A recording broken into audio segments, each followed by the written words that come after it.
এই টিউটোরিয়ালে আমরা লজিস্টিক রিগ্রেশন সম্পর্কে জানব এবং কিভাবে এটা ইউজ করতে হয়। তো তার আগে আমরা লিনিয়ার রিগ্রেশন সম্পর্কে জেনেছি।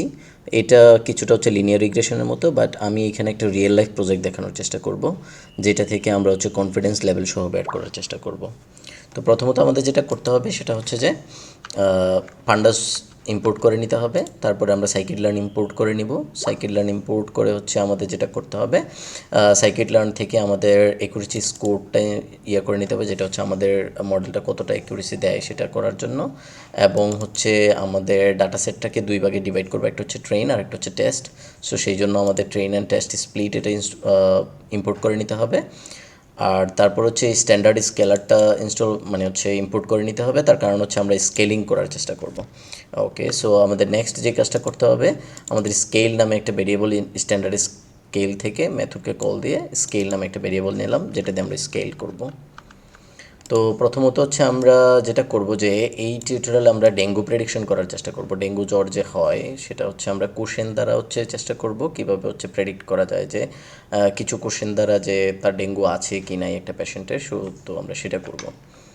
ওকে, তো এইখানে আমরা যেটা দেখতে পাচ্ছি যে ট্রেইন টেস্ট নামে হচ্ছে একটা ভাগ করে নিলাম আমরা। তো সেখানে দেখা যাচ্ছে টেস্ট সাইজ বলতে এটা দিয়ে যেটা বোঝাচ্ছে সেটা হচ্ছে যে আমরা টেস্ট নিলাম হচ্ছে 20%, আর 80% হচ্ছে ট্রেনের জন্য নিয়েছি। ঠিক আছে, আমাদের যে ডাটা সেট আছে।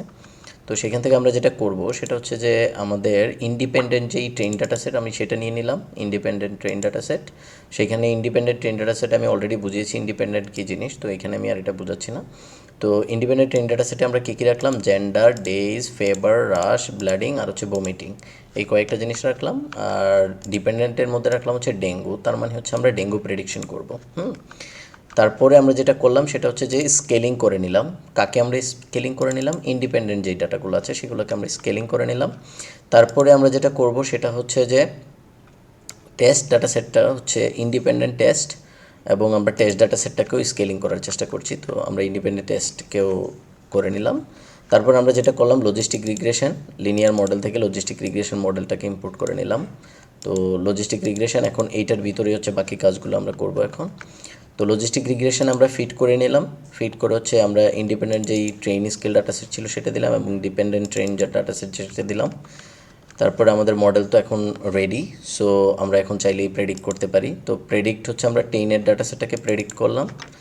দেন আমরা যেটা করব যে আমাদের একুরেসি লেভেলটাকে মেজার করব। তো আমরা একুরেসি যেটা আমরা ইম্পোর্ট করেছিলাম সেটা থেকে হচ্ছে আমরা কী করলাম, ডিপেন্ডেন্ট ট্রেন এবং প্রেডিক্টেড ট্রেন ডাটা সেটটা দিলাম, সেটা থেকে আমরা একুরেসিটা বের করব।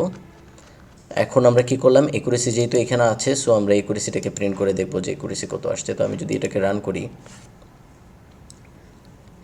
আমরা রান করলাম, এখানে আমরা ইজিলি দেখতে পাচ্ছি যে আমাদের 0.9 মিনস হচ্ছে 90% একুরেসি। তার মানে আমাদের যেই প্রোগ্রামটা এখানে অ্যালগোরিদমটা আমরা লিখলাম তার 90% একুরেসি আসছে। তো ইজিলি হচ্ছে আমরা কিভাবে কিছু ডাটা সেট থেকে হচ্ছে একটা প্রেডিকশন পর্যন্ত যেতে পারি আমরা সিম্পলি দেখলাম। মাত্র হচ্ছে 20-25 লাইনের কোড লিখে আমরা ইজিলি হচ্ছে একটা প্রেডিকশন আমরা বের করতে পারছি এখানে। তো এইভাবে হচ্ছে আমি অনেকগুলো প্রোগ্রামিংয়ে হচ্ছে আমি দিয়ে দিব। তো এইখান থেকে আমরা ইজিলি দেখতে পাচ্ছি যে কীভাবে হচ্ছে আমরা একটা মডেল তৈরি করতে পারি এবং সেই মডেলের স্কোর বের করতে পারি। তো আমি চেষ্টা করব যে আরও 4-5টা এরকম মডেল দেখানোর জন্য। লজিস্টিক রিগ্রেশন ছাড়াও আরও কিছু মডেল আছে যেগুলো আমি হচ্ছে দেখানোর চেষ্টা করব। তো আমার নেক্সট টিউটোরিয়ালে আরেকটা ইম্পর্টেন্ট জিনিস শিখব, সেটা হচ্ছে আমি তো প্রত্যেকবারই হচ্ছে ট্রেন করব না। আমি যখন এটা রান করি প্রত্যেকবারই সে ডাটা সেটটাকে ট্রেন করে তারপরে হচ্ছে সে প্রেডিকশন করে। তো আমি চাই যে এই মডেলটাকে সেভ করে রাখতে, এবং তারপরে আমি যেটা করতে চাই যে শুধু ওই মডেলটা ইউজ করেই, ওই মডেলটা ইম্পোর্ট করেই আমি প্রেডিকশনটা করতে চাই। তো সেটা আমরা কিভাবে করব আমরা হচ্ছে আর পরবর্তী টিউটোরিয়ালে শিখব। আজকের জন্য এইটুকুই। আল্লাহ হাফেজ।